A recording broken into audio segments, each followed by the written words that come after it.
way that we told my mom was we sat her down in my dressing room, and Tommy and I were, sorry, me, Tommy, and my mom sat down in my dressing room, and we pulled out the video of the baby and the ultrasound with his little heartbeat. And I showed it to her on this, like, my big, iPhone Max Pro. And she was like, "What is it?" Yeah. And then I was like, it's a baby, Mom. And she's like, "Who is it? Is it you? Are you pregnant?" Yes. It sounds just like it. Exactly what You're pregnant? Yeah. And we're like, "Yeah, Mom." And she was like, just happy from the very first second. And yes, all of the things that, like, you're saying, Tommy, like, coming such a long, long way from a mom who tells you like it is, don't ever get married, definitely don't get married, don't trust men. It was like on a don't switch. Don't trust a man, yeah. Because again, this was leading all up to it. Like, we could be going to or coming from a doctor's appointment, and she'd be like, you know what I mean? They don't know what they're doing. It's better if you don't have it anyway. You know what I mean? Like, what? If you want to meet the mother that thinks her child is the most incompetent person, Vida meet Maris. Yes. Yes. I think that the last thing that she wanted was for me to be responsible for anyone else other than myself. And low key, I think that it's also not even I think it's about her. Like, she knows she's not mother material either.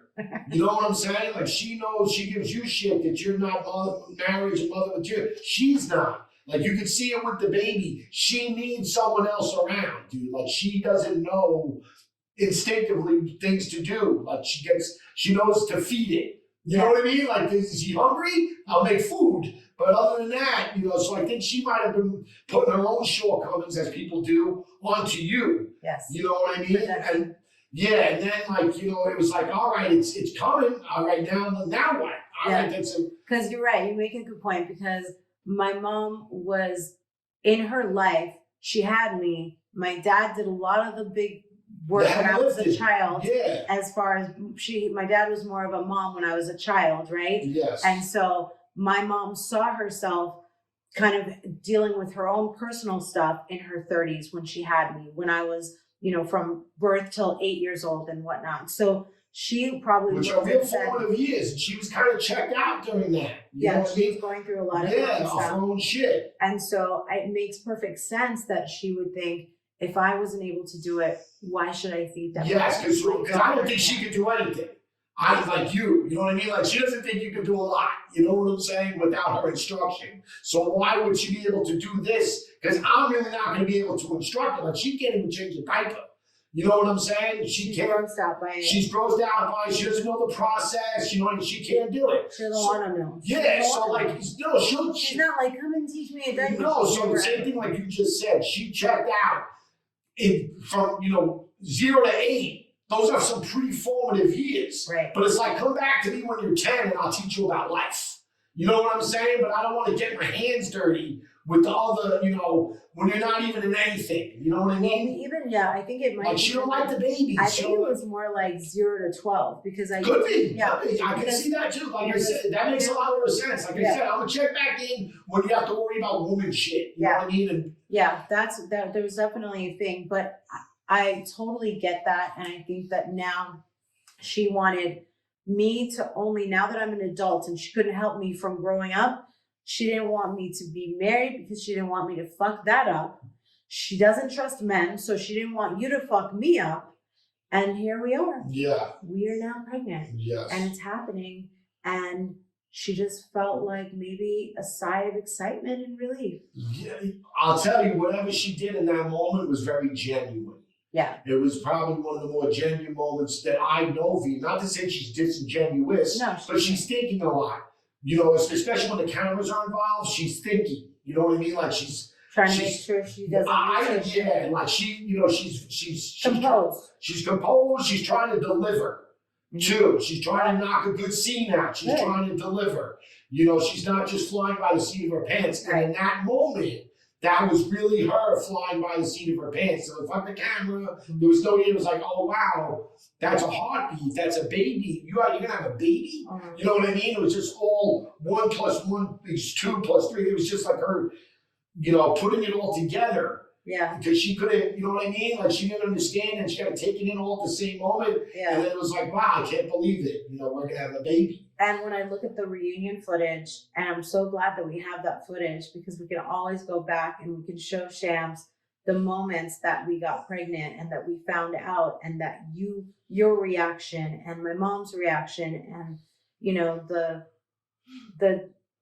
reunion footage compared to my wedding, there was a solid 4 months of hormones, surgeries, injections, fertility process that it does bloat you, but all that baby weight and all that baby bloat and all of those fertility meds, for ladies who ask, and different people have different reactions to everything.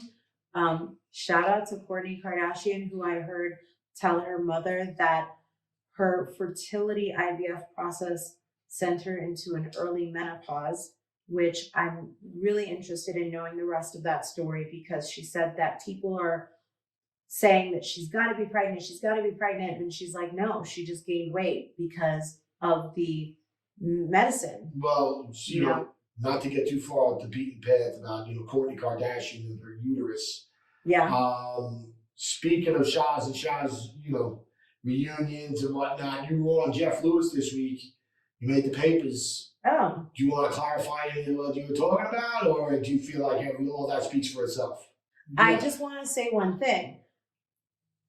When I went on Jeff Lewis, I told him that we talked about it on our podcast. Okay. All the gossip and all the rumors and all the papers and all the talk. There isn't one person who hasn't asked me about that stuff.